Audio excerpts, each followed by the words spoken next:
আমাদের ভিতর বেশিরভাগ মানুষ মনে করে যে তাদের গরিব হওয়ার পিছনে বাবা মা অথবা তাদের ভাগ্য দায়ী। তো আজ আমি তোমাদের এমন একটি গল্প বলবো, গল্পটি শোনার পর তোমার বাবা মা, তোমার ভাগ্য বা উপরওয়ালাকে দোষ দেওয়া বন্ধ করে দেবে এবং তুমি এমন একটি রাস্তাতে এগিয়ে যাবে যে সেই রাস্তাতে তোমাকে ধনী হতে সাহায্য করবে। তাহলে চলো গল্পটি শোনা যাক। অনেক দিন আগের কথা, এক পাহাড়ের নিচে একটা সাধু বসে থাকতো। ওই জায়গায় পাহাড়ের সামনে একটি গ্রাম ছিল, যে গ্রামের মানুষ বিভিন্ন সমস্যা নিয়ে সেই সাধুর কাছে আসে। সেই গ্রামে সব মানুষই গরিব, কিন্তু একটি মানুষ ধনী ছিল।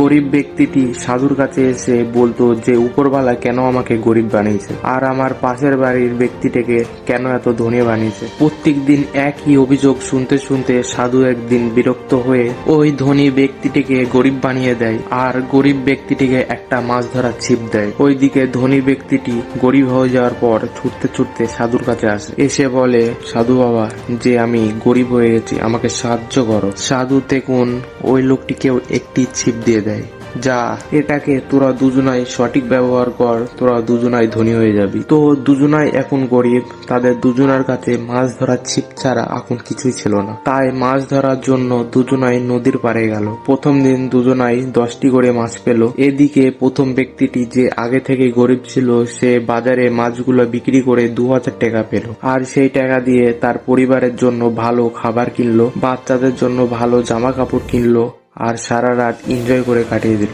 এইদিকে যে ব্যক্তিটি গরিব হয়েছিল, সে ব্যক্তিটি 9টা মাছ বাজারে বিক্রি করে 800 টাকা পেল আর একটি মাছ তার ফ্যামিলির সঙ্গে খেলো। যদিও এটা করার পর তার ফ্যামিলিকে খিদে পেটে থাকতে হয়েছিল, তারপরেও তিনি এটাই করেছিলেন।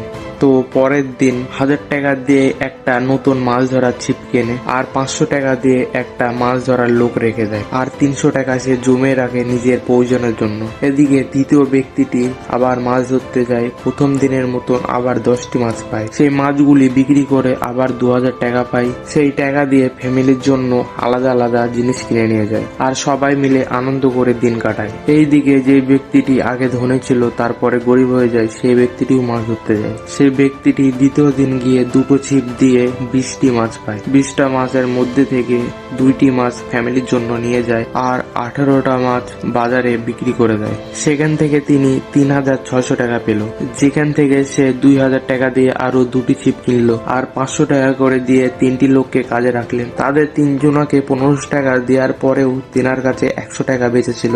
এদিকে সেই গরিব ব্যক্তিটি আবার 10টি মাছ পেল, 10টি মাছ বিক্রি করে আবার 2000 টাকা পেল। সেই 2000 টাকাটা কোনো না কোনো কাজে আবার খরচা হয়ে গেল। এইদিকে অপর ব্যক্তিটি সন্ধ্যা হওয়ার আগেই 4টে ছিপ দিয়ে 40টি মাছ পেল। সে তার ফ্যামিলির জন্য 4টে মাছ নিয়ে গেল।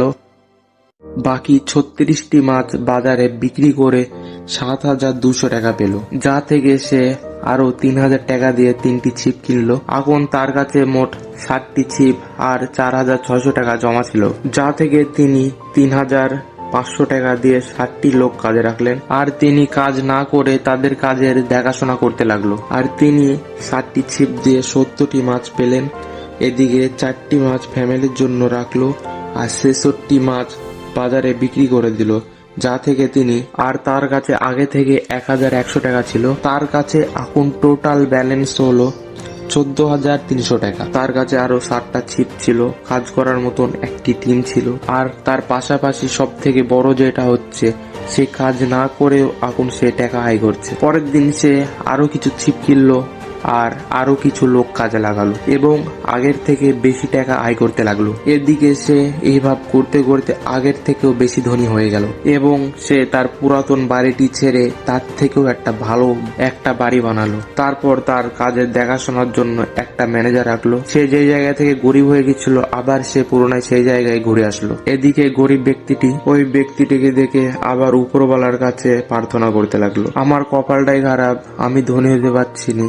সে ধনী হয়ে গেল। যাই হোক, এই গল্প থেকে তোমরা কি শিখলে? তুমি এটা বুঝতে পেরেছো যে উপরওয়ালা কাউকে ইচ্ছা করে গরিব বানায় না, নিজের এবং উপরওয়ালার উপর ভরসা রাখলে আর সঠিক পথে চললে সে যে কেউ ধনী হতে পারে। উপরওয়ালা সবাইকে সমান বুদ্ধি আর সমান সুযোগ দিয়ে থাকে, কেউ সেটাকে সঠিক ব্যবহার করতে পারে আর কেউ পারে না। তোমাদের একটা জিনিস বুঝতে হবে, এই পৃথিবীতে কোনো কিছুই ফ্রিতে পাওয়া যায় না, শুধুমাত্র সূর্যের আলো আর অক্সিজেন ছাড়া। তোমরা দেখেছো যে ব্যক্তিটি আবার গরিব থেকে বড়লোক হয়ে গেল, সেই ব্যক্তিটি প্রথম দিকে কত কষ্ট সহ্য করেছিল পরে ভালো থাকার জন্য, আর এদিকে গরিব ব্যক্তিটি শুধু অভিযোগই করে গেছে। আপনি যদি মনে করে থাকেন ধনী ব্যক্তিরা পরিশ্রম করে না, তাহলে তোমার ভাবনা চিন্তা পুরোটাই ভুল। কারণ ধনী ব্যক্তিরা যতটা পরিশ্রম করে সেতটা পরিশ্রম গরিবরাও করে না, কিন্তু এরা নিজের দোষ কারো উপর চাপিয়ে দেয় না, আর তারা টাকাকে সঠিক ব্যবহার করতে জানে। তার জন্য আমি তোমাকে বলছি যে টাকা সঠিক ব্যবহার করতে শিখো। আপনার কাছে আগুন হয়তো